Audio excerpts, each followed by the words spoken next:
નમસ્કાર દોસ્તો, સુપ્રભાત, good morning, શુભ સવાર, વહેલી સવારના જય શ્રી કૃષ્ણ, જય સિયા રામ. મિત્રો, આવતીકાલે નહીં પણ આજે જ, બરાબર, આજે જ તમારે તમે જોઈ શકો છો 50માંથી 50 ગુણ જો તમારે લાવવા હોય ધોરણ 9 ની અંદર સંસ્કૃત વિષયની અંદર, બરાબર છે. તો આ સંસ્કૃત વિષયનું આજે સુપ્રભાતમ બેચ જે છે તેની અંદર તમને મોસ્ટ આઈએમપી પ્રશ્નો સંસ્કૃત વિષયના આજે મળવાના છે, બરાબર. તો જરૂરથી તમારા તમામ દોસ્તો મિત્રો સુધી આ લિંક જે છે તે ફટાફટ શેર કરી દેજો. હવે તમારે આજે જ પેપર છે તો આપણે વધારે રાહ નથી જોતા, ફટાફટ આજે મોસ્ટ આઈએમપી પ્રશ્નો છે તેના સોલ્યુશન તરફ આપણે આગળ વધીએ. તો એમાં છે સેક્શન એ. અહીં આપણને કહ્યું છે કે ગદ્ય ખંડનો માતૃભાષામાં અનુવાદ કરો જેના કુલ 3 ગુણ છે. જો તો અહીંયા તમે જોઈ શકો છો ઇવમ સતીથી લઈ અને ઉચિતા ભવતી સુધી આપણને પેરેગ્રાફ આપેલો છે, બરાબર. તેનો આપણે અહીંયા અનુવાદ કરવાનું છે, બરાબર. તો આ રીતે કંઈક આવશે. જો આમ છે ત્યારે એક જ વાણી સૌના મનને સંતોષી શકતી નથી. ખરેખર જે ઋષિઓ દ્વારા સ્વીકૃત સંસ્કારયુક્ત હોય છે તેને મૃદુ અને સરળ વાણી ગમે છે, કર્કશ અને કપટયુક્ત વાણી નહીં. એટલે આ બધા સાથે વાતચીતના પ્રસંગે એવી વાણી જ યોગ્ય હોય છે. ચાલો ત્યાર પછી આપણે આગળ જોઈએ. આપેલ ગદ્ય ખંડનો અનુવાદ દોષ દૂર કરવાનો છે. શું કરવાનો છે? અનુવાદ દોષ, એટલે કે ભાષાંતરની અંદર જે ભૂલ થઈ છે એ ભૂલને આપણે દૂર કરવાની છે. ચાલો તો અહીંયા તમે જોઈ શકો છો કે અહીંયા ચેતન શબ્દનો યુઝ કર્યો છે, બરાબર. તો અહીંયા ચેતનની જગ્યાએ જડ આવશે. ત્યાર પછી અહીંયા સારી શબ્દ છે તો એની જગ્યાએ અહીંયા ખરાબ આવશે. ત્યાર પછી અહીંયા તમે જોશો તો મીઠી શબ્દનો યુઝ કર્યો છે, ત્યાં કર્કશ આવશે. અને આ જોડતો નથી તો એની જગ્યાએ આવશે જોડે છે, બરાબર. તો મિત્રો અહીંયા આપણે જેટલા પણ પ્રશ્નોનું સોલ્યુશન કરી રહ્યા છીએ એ તમારે આજના સંસ્કૃત વિષયના પેપર માટે ખૂબ જ મોસ્ટ આઈએમપી છે, બરાબર. તો એક પ્રશ્ન જોતા જજો, અભ્યાસ કરતા જજો, યાદ રાખતા જજો અને દરેકે દરેક પ્રશ્નો જે છે તેના સોલ્યુશન તમે નિહાળતા જજો, બરાબર. જેથી કરીને આજે જે તમારું સંસ્કૃત વિષયનું પેપર છે તેમાં તમે સારામાં સારી રીતે તૈયારી કરી અને સારામાં સારા ગુણ પ્રાપ્ત કરી શકો. ત્યાર પછી આગળ અહીંયા કહ્યું છે કે સંસ્કૃત પ્રશ્નોના ઉત્તર આપેલા વિકલ્પમાંથી શોધીને લખવાના છે. કોઈ પણ 2 ના જવાબ લખવાના છે અને કુલ 2 ગુણનો પ્રશ્ન છે, બરાબર. એટલે કે એક પ્રશ્ન જે છે તે 1 ગુણનો રહેશે. ચાલો તો એમાં પહેલો સવાલ, ભાષ્કારઃ સ્કંદ સ્વામી કસ્યામ શતાબ્દ્યામ સજ્જાતઃ. તો અહીંયા આપણો જવાબ આવશે ચતુર્થ્યામ. તમને પ્રશ્નોના જવાબ આવડે છે તો કોમેન્ટ બોક્સની અંદર જવાબ જરૂરથી લખતા જજો, બરાબર. જેથી કરીને તમને પણ કોન્ફિડન્સ વધશે કે ભાઈ નહીં, મને આ સંસ્કૃત વિષયની અંદર જવાબો આવડે છે, મેં તૈયારી કરી છે, ખૂબ સારી રીતે મેં તૈયારી કરી છે. ચાલો ચોથો સવાલ, તૃષા પીડિત શિશુ કસ્ય સમીપમ ગચ્છતિ.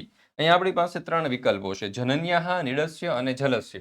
ચાલો આનો સાચો ઉત્તર શું આવશે કોમેન્ટ બોક્સની અંદર જણાવી દો.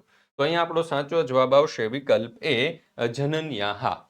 ચાલો ત્યાર પછી આપણે નેક્સ્ટ જોઈએ 5મું, શિશુ કસ્ય પ્રતીક્ષામ કરોતિ. તો અહીંયા જવાબ આવશે મેઘસ્ય. ચાલો ત્યાર પછી આપણે આગળ જોઈએ. નીચે આપેલા પ્રશ્નોના ઉત્તર માતૃભાષામાં લખો કોઈ પણ એક, બરાબર, જેના કુલ 2 ગુણ છે. એટલે કે ગુજરાતી ભાષાની અંદર આપણે અહીંયા જવાબ લખવાનો છે. તો અહીંયા આપણો છઠ્ઠો પ્રશ્ન જે છે તે છે કુલચાર એટલે શું? કુલાચાર એટલે શું? તો જોઈએ આપણે ઉત્તર. કુલાચાર એટલે કુળનો આચાર, કુળની પરંપરા કે પ્રભુ કુળની પરંપરા કે રીતિ હતી કે એક વચની રહેવું. પિતા દશરથના કૈકેયીની આપેલા 2 વચનોની પૂર્તિ કરવા શ્રી રામે રાજત્યાગ કરી અને 14 વર્ષનો વનવાસ સ્વીકાર્યો હતો. આને કહેવાય કુલાચાર. ચાલો ત્યાર પછી છે 7મો સવાલ, ચાતક શિશુએ તડાગ જળ શા માટે ન પીધું? તો એનો જવાબ કંઈક આ રીતે આવશે, માતાનું કહેવું સાંભળ્યા વિના તરસથી પીડાયેલું ચાતક શિશુ તળાવનું પાણી પીવા માટે તળાવે જવા નીકળે છે. રસ્તામાં થાકેલું તે ખેડૂતના ઘરની પાસે રોકાય છે. ત્યારે બાપ દીકરાની વાતચીત સાંભળી અને વિચારે છે કે આ લોકોને કુળની પરંપરા જાળવવાની કેવી શ્રદ્ધા છે. હું તો કુળની પરંપરા જાળવતું નથી. અમે વાદળાનું પાણી જ પીએ છીએ, એ અમારા કુળની રીતિ છે. તે હું ત્યજવા તૈયાર થયો છું. આ અયોગ્ય છે. સારા આશયવાળા લોકો પોતાના કુળની પરંપરા જાળવે છે. હું પણ મારા કુળનું રક્ષણ કરીશ. આમ નિર્ધન ખેડૂત પિતા પુત્ર પાસેથી પ્રેરણા પામેલા ચાતક શિશુએ તડાગ જળ ન પીધું. ચાલો ત્યાર પછી આપણે આગળ જોઈએ. નીચે આપેલા ગદ્યખંડ વાંચી અને પ્રશ્નોના ઉત્તર સંસ્કૃતમાં લખો જેના કુલ 3 ગુણ છે. તો જોઈએ આપણે આગળ. અહીંયા તમે જોઈ શકો છો કે આપણને આ પદ્ય જે છે એટલે કે પેરેગ્રાફ જે છે તે આપેલો છે. એમાંથી પહેલો સવાલ, સંસારઃ કીદર્ષઃ. તો જવાબ આવશે વિચિત્ર રુચિકારાય સંસારઃ.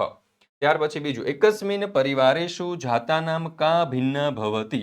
તો અહીંયા જવાબ આવશે એકસ્મિન પરિવારેષુ જાતાનામ રુચિઃ ભિન્ના ભવતિ. ચાલો ત્યાર પછી આગળ ત્રીજું, વિભિન્નેષુ પરિવારેષુ જાતાનામ કા ન કરણ્યા. તો અહીંયા જવાબ આવશે વિભિન્નેષુ પરિવારેષુ જાતાનામ વાર્તા ન કરણ્યા. ચાલો ત્યાર પછી આપણે જોઈએ તમારા માટે ખાસ મહત્વની સૂચના કે ભાઈ 26/1/2026 રોજ કંઈક નવું થવા જઈ રહ્યું છે અને તમે પણ જરૂરથી આ 26/1/2026 રોજ જોડાઈ જજો. બરાબર છે, જે તમને ખૂબ જ ઉપયોગી થશે. અહીંયાથી તમને કંઈક નવું જાણવા, શીખવા, સમજવા મળશે અને ભવિષ્ય માટે પણ કંઈક ઉપયોગી થાય એવું અહીંયાથી તમે લઈને જશો. તો 26 જાન્યુઆરી 2026 રોજ બપોરે 2 વાગે હાજર થઈ જજો મિત્રો આપણા લાઈવ લેક્ચરની અંદર, આપણા લાઈવ ઇવેન્ટની અંદર. ચાલો ત્યાર પછી આપણે સેક્શન બી જોઈએ. અહીંયા કહ્યું છે કે આપેલા શ્લોકના અનુવાદ દોષને દૂર કરી અને અનુવાદ ફરીથી લખો.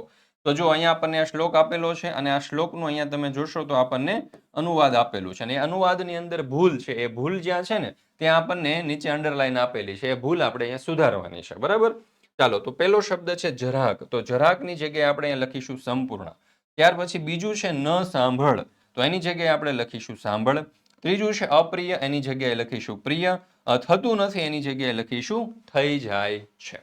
ચાલો ત્યાર પછી નેક્સ્ટ, શબ્દ પેટીમાંથી યોગ્ય શબ્દ પસંદ કરી નીચે આપેલા શ્લોકના અન્વય પૂર્ણ કરી અને ફરીથી લખો. ચાલો તો અહીંયા તમે જોઈ શકો છો કે 10મો શ્લોક આપણને આપેલો છે. તસ્ય પુત્રઃ પ્રિયો જ્યેષ્ઠ સ્તારાધિપની માનનઃ રામો નામ વિશેષજ્ઞઃ શ્રેષ્ઠઃ સર્વધનુષ મતામ. ચાલો તો અહીંયા જે આપણને શ્લોક આપેલો છે, શ્લોક જે છે બરાબર, એમાં આપણે શું કરવાનું છે, અન્વય પૂર્ણ કરી અને ફરીથી લખવાના છે. નીચે તમે જોઈ શકો છો કે અહીંયા આપણને કૌંસ પણ આપેલા છે. તો આ રીતે આવશે, રામઃ નામ તસ્ય પ્રિયઃ જ્યેષ્ઠઃ પુત્રઃ તારાધિપની ભનન વિશેષજ્ઞઃ સર્વધનુષમાતામ શ્રેષ્ઠઃ અસ્તિ. બરાબર, આ રીતે. ચાલો ત્યાર પછી આગળ સંસ્કૃત પ્રશ્નોના ઉત્તર આપેલા વિકલ્પમાંથી શોધી અને સંસ્કૃતમાં લખવાના છે. કુલ 3 ગુણનો પ્રશ્ન છે. જેમને પણ જવાબ આવડે એને કોમેન્ટની અંદર જરૂરથી લખતા જવાના છે. ચાલો જોઈએ આપણે 11મો સવાલ. ચલા ચલે જગતી કા જીવિતા. 3 વિકલ્પો છે, યૌવનમ, કીર્તિઃ અને જીવિતમ. તો અહીંયા આપણો સાચો જવાબ આવશે વિકલ્પ બી, કીર્તિઃ. ત્યાર પછી છે 12મું, કુલ સગમની કહ દીપઃ. તો અહીંયા જવાબ શું આવશે આપણો? જવાબ આવશે વિકલ્પ એ, સત્પુત્ર હ. ચાલો ત્યાર પછી છે 13મું, મિત્રમ કદા શત્રુતામ ઇતિ. તો અહીંયા આપણો સાચો જવાબ આવશે કાલ વિપર્યયે.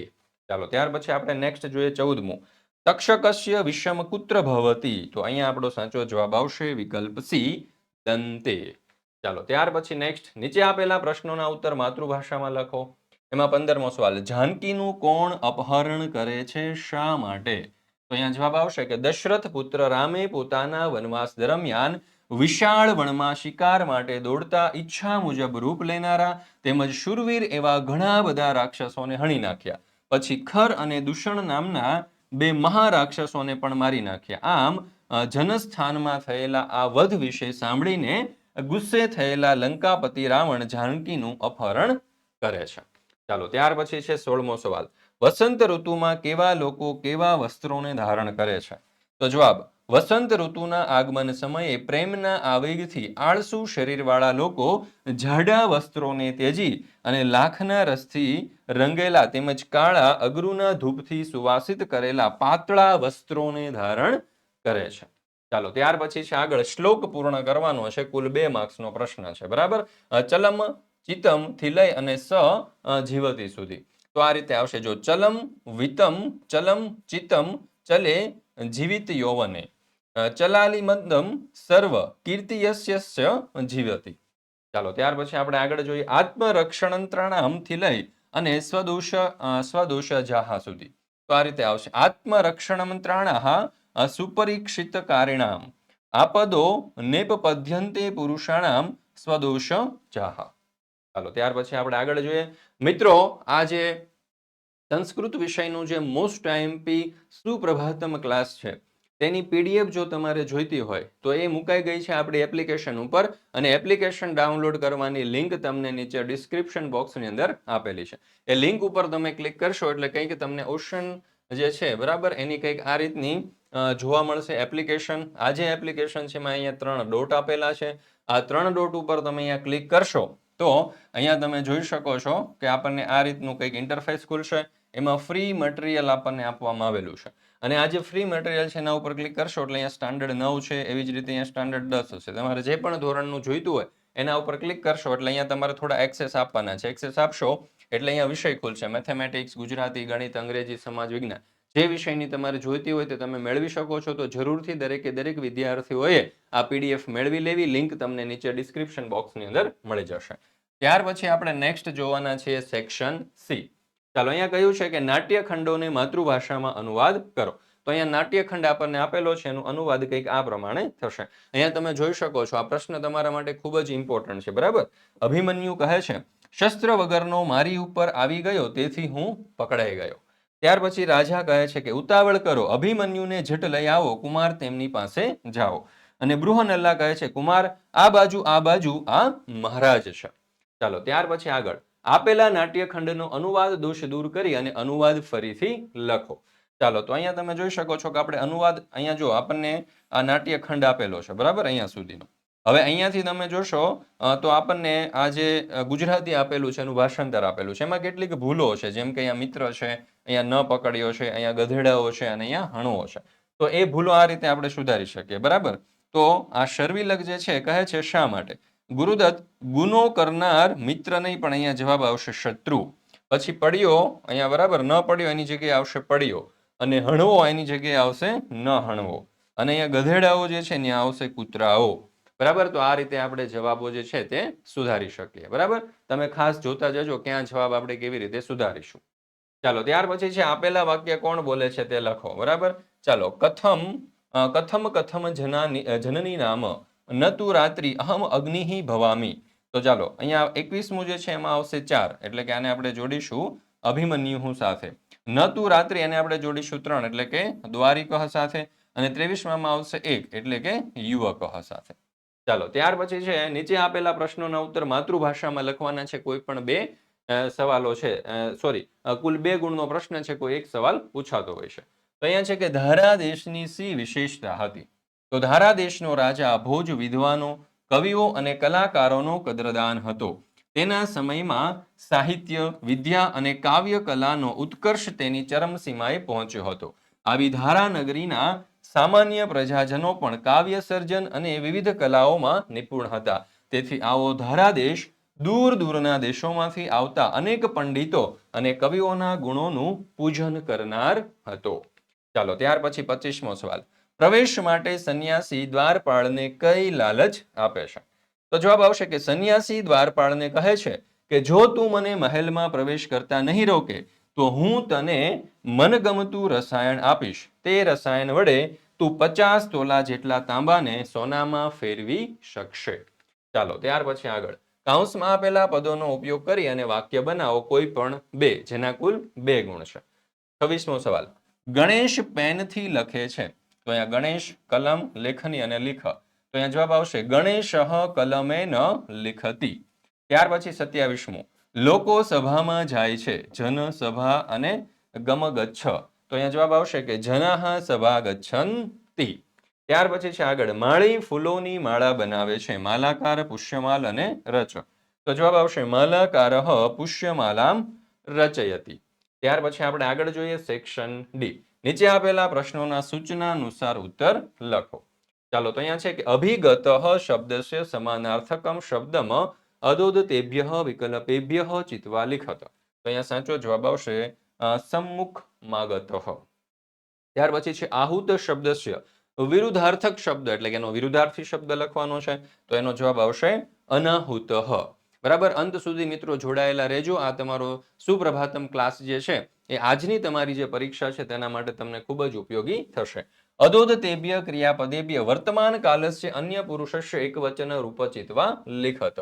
તો અહીંયા જવાબ શું આવશે? તો કે ભ્રમંતી. ત્યાર પછી 32મું.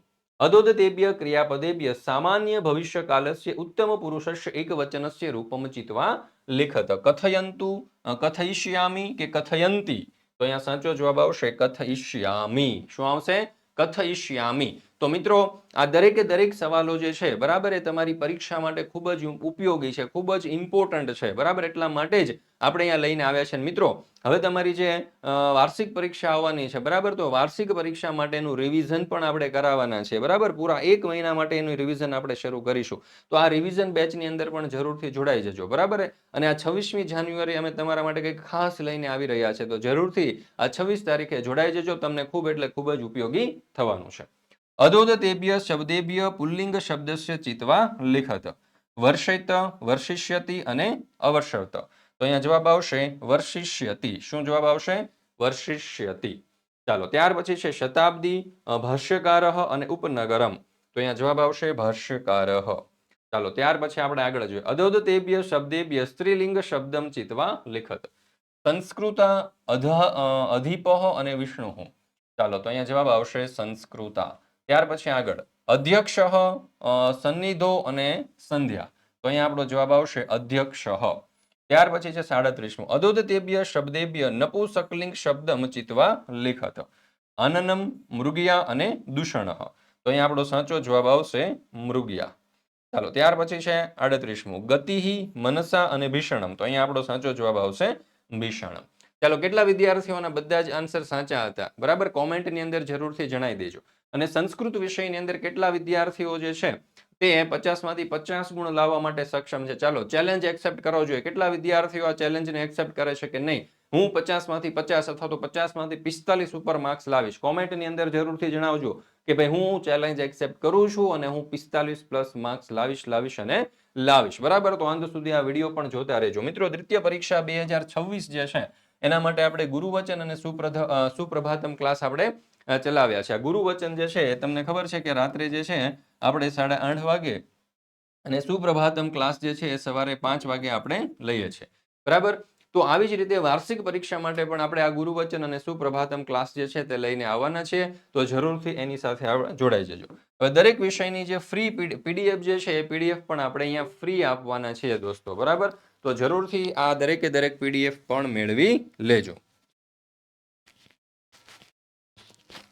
ચાલો ત્યાર પછી આપણે જોઈએ સેક્શન ઈ. અહીંયા કહ્યું છે કે નીચે આપેલા ગદ્યખંડ વાંચી અને પ્રશ્નોના સંસ્કૃતમાં ઉત્તર લખો. ચાલો તો અહીંયા ગદ્યખંડ આપણને આપેલો છે, ધ્યાનપૂર્વક તમારે વાંચી લેવાનો છે. પહેલો સવાલ, કુવિંદઃ ભોજમ પ્રણમ્યમ કિમ વદતિ. તો જવાબ આવશે કુવિંદઃ ભોજમ પ્રણમ્યમ વદતિ દેવ ભવદમાત્યો માં મૂર્ખમત્વા અકવિમ પ્રસ્થાપ્યશ્ચ મમ ગૃહાંતિ સારયતિ દયસ્વ પ્રભો. ચાલો ત્યાર પછી આગળ બીજો સવાલ, ભોજસ્ય અમાત્યઃ કુવિંદમ કી મન્યતે. તો ભોજસ્ય અમાત્યઃ કુવિંદમ મૂર્ખમ અકવિમ મન્યતે. ત્યાર પછી ત્રીજું, કુવિંદઃ કથમ જીવિકામ અર્જયતિ. તો જવાબ આવશે કુવિંદઃ સતતમ પરિશ્રમ્ય જીવિકામ અર્જયતિ. ત્યાર પછી છે આગળ કર્તા સાથે યોગ્ય કૃતિ જોડો, કોઈ પણ બે. ચાલો મહર્ષિ વ્યાસ, કવિ શુદ્રક અને કવિ કાલિદાસ. તો એમાં તમે જોઈ શકો છો કે મહર્ષિ વ્યાસ એને આપણે જોડીશું મહાભારત સાથે. ત્યાર પછી કવિ શુદ્રકને આપણે જોડીશું મુચ્છકટિકમ સાથે અને કવિ કાલિદાસને આપણે જોડીશું અભિજ્ઞાન શાંકુતલમ સાથે. ચાલો ત્યાર પછી આગળ રેખાંકિત પદોને શુદ્ધ કરી અને ગદ્યખંડ ફરીથી લખો, કોઈ પણ 3, જેના કુલ 3 ગુણ છે બરાબર. ચાલો, કેચન અસૂયકા ભવંતી તે હિતમ અપી અનુશાસનમ ન સંહતે તથૈવ સર્વાંગ સુંદરમ સરસમ સુભાષિતમપી ન સંતોષયતિ અલ્પજ્ઞાનમ. ચાલો તો અહીંયા હિતમ, તો એનો જવાબ જે છે તે અહીંયા આવશે હિતમ, સંહતે એટલે કે સહંતે, સર્વાંગ એટલે કે સર્વાંગ અને સુંદર એટલે સુંદરમ બરાબર. તો આ રીતે આપણે જવાબો જે છે તે લખી શકીએ. ત્યાર પછી નીચે આપેલા શ્લોકોનો માતૃભાષામાં કેવી રીતે, તો કે માતૃભાષામાં અનુવાદ કરી અને અર્થ વિસ્તાર કરો, કોઈ પણ એક, જેના કુલ 2 ગુણ છે. ચાલો તેમાં પેલું, શનેહે પંથાહ શનેહે કંથા શનેહે પર્વત લંઘનમ શને વિદ્યા શને વિતમ પંચેતાની શનેહે શનેહે. તો એનું અનુવાદ કંઈક આ રીતે થશે, ધીમે ધીમે માર્ગ કપાય, ધીમે ધીમે ગોદડી બને, ધીમે ધીમે પર્વત ઓળંગાય, ધીમે ધીમે વિદ્યા પ્રાપ્ત થાય અને ધીમે ધીમે ધન કમાવાય. આ 5 ધીમે ધીમે થાય બરાબર છે. અને એનો અર્થ વિસ્તાર અને બોધ જે છે તે અહીંયા આપણે દર્શાવેલો છે.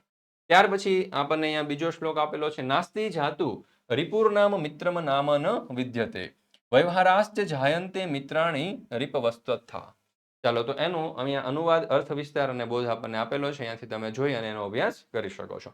તો મિત્રો અહીંયા આપણે આજે સુપ્રભાતમ ક્લાસ જે છે તે પૂર્ણ કરીએ છીએ. ફરી મળવાના છે મિત્રો આપણે 26 જાન્યુઆરી 2026ના રોજ બપોરે 2 વાગે.